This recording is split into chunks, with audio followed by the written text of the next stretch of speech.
Broken Britain. Our social care system is failing, and I know because I've needed it. I'm Chris. This is the Old Geezer's Opinions. I don't promise to be nice. I don't promise to be kind, but I do promise to be honest. This week, I want to talk about something that most political commentators discuss as an abstract problem, a statistic, a line in a budget document. I can't do that. Because I'm 80 years old, I've had a heart attack. I've used this country's care system, and what I experienced and what I've since learned about what millions of other people are experiencing is not a statistic to me, it is real life. So today I want to talk honestly about Britain's social care crisis, what it actually is, who it is actually hurting, and what, if anything, is being done about it. This is the Broken Britain series, and to my mind, this may be the most important personal episode I've made.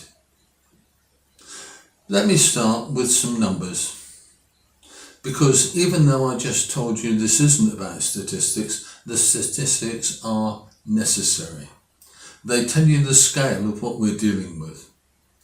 In the year to March 2025, there were 890,000 people receiving long-term care in England. That is a new record. And yet the system designed to care for them is by every available measure struggling to cope. In March last year, there were an estimated 372,000 people waiting for care assessments, direct payments or reviews. Not waiting for a hip replacement, not waiting for a scan, waiting simply to find out whether they were entitled to any help at all. There are currently 111,000 unfilled roles in the care sector. 111,000 people's worth of help that simply doesn't exist. And adult care now consumes, on average, 40% of every local council's budget. 40%!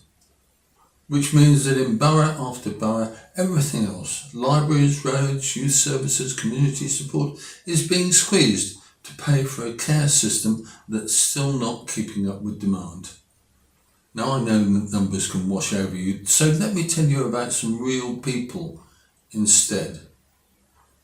The BBC recently spoke to a woman called Bex. She was given 12 months to live, terminal cancer, and in the middle of her own treatment, she was trying to find care for her mother, who has dementia.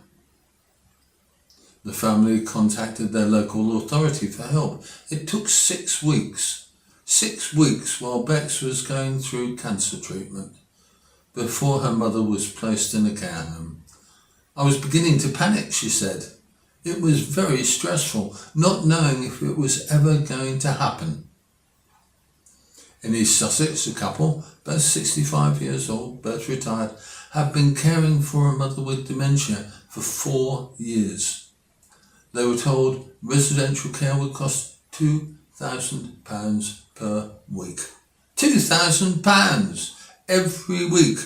They can't afford that, so they carry on alone. In Surrey, a father who cared for his adult autistic son for more than 20 years found out that his son's social worker had been changed and that there was no date for when a new one would be allocated. You have no clout, no power, he said. You're stuck in a situation you can't influence. Now, I promised you I'd be honest. And honest means that I have to tell you that these are not unusual cases. The head of dementia services at one Sussex care charity told the BBC that many people who desperately need help do not even ring to ask for it because they're so certain they'll be told no. They don't see the point. When people have stopped asking for help because they no longer believe help is possible, that, to my mind, is a system that's broken. I want to be fair here, as I always try to be. The people working in social care, the carers, the care home staff, the social workers who are managing impossible caseloads are by and large doing remarkable work under remarkable pressure.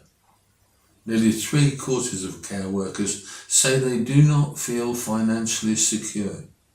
Almost 1 in 4 have used a food bank. These are people doing some of the most important work in this country, and they are, in many cases, struggling to feed themselves. So the problem is not the people, the problem is the system they're working within. The reasons for that are not simple, and I'm not going to pretend they are. An ageing population, of which I am obviously a part, means more demand every year. Life expectancy is longer. Conditions like dementia are more prevalent, and a series of government going back decades have known this was coming and have not, for reasons of cost, complexity and political courage, done enough about it. There is something else. For years, the NHS and social care worked closely together, a connected system. Preventative services were funded. Community support existed before people reached a crisis point. These services were cut, quietly, gradually, over many years, and pushed out into the charity and private sector.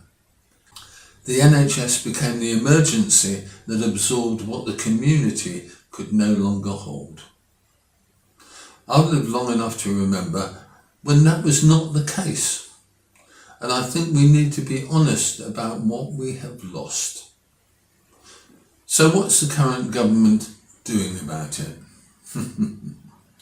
The honest answer is something, but not enough, and not fast enough. The government has announced it's boosting adult social care funding by more than £2.6 million from 2028 to 2029. It's building what it's called a national care service, and it has commissioned an independent review of social care led by Baroness Casey, whose findings are expected shortly. I want to give them credit for that. A national care service, if it's properly funded, properly structured and properly delivered, is the right idea. I believe for a long time that social care needs to sit alongside the NHS as a national entitlement, not as a postcode lottery where the cost of your final years depends on where you live and what you happen to own. But here is my concern. By 2028 to 2029, the government's own target date, I will be 83 years old. The couple in East Sussex, caring for a mother with dementia, will be nearly 70. The father in Surrey, who cannot get his son a social worker, will have been waiting by then for years more. The people who need this system are not waiting for a policy document, they're struggling right now, today, and the gap between political ambition and daily reality is, at this moment, very large indeed. That, to my mind, is not good enough. It is movement in the right direction, but it's far too slow. So let me give you my honest verdict, the one I promised at the start. Britain's social care is not broken in the way a bridge is broken, suddenly, dramatically, all at once. It's broken in the way that things go wrong slowly, through years of underfunding, political avoidance, and a collective reluctance to talk honestly about what happens when we get old. We're very good in this country at celebrating the NHS, and it deserves celebration. But social care, the thing that sits alongside it, that holds people at home, that keeps families together, that prevents hospitals from being overwhelmed, we don't talk about that with the same pride or the same urgency. Perhaps because getting old makes people uncomfortable. Perhaps because the cost of fixing it is genuinely large. Perhaps because the people who need it most are, and I say this as one of them, not the loudest voices in the room. Well, I'm 80 years old. I've been in hospital. I know what it feels like to need the system and wonder whether it will be there when you do. And I think it's time we were a great deal more honest as a country about what we owe each other at the end of our lives. That is not broken beyond repair, but it is badly bent, and it cannot wait for another decade to be straightened. Tell me what you think in the comments. I'm genuinely curious, particularly if you or someone you love has experience of the social care system. I want to hear from you. Your experience matters and it belongs in this conversation. If you'd like to hear more from me, all you have to do is click the subscribe button. I don't promise to be nice, I don't promise to be kind, but I do promise to be honest. I'm Chris. This has been the Old Geezer's Opinions.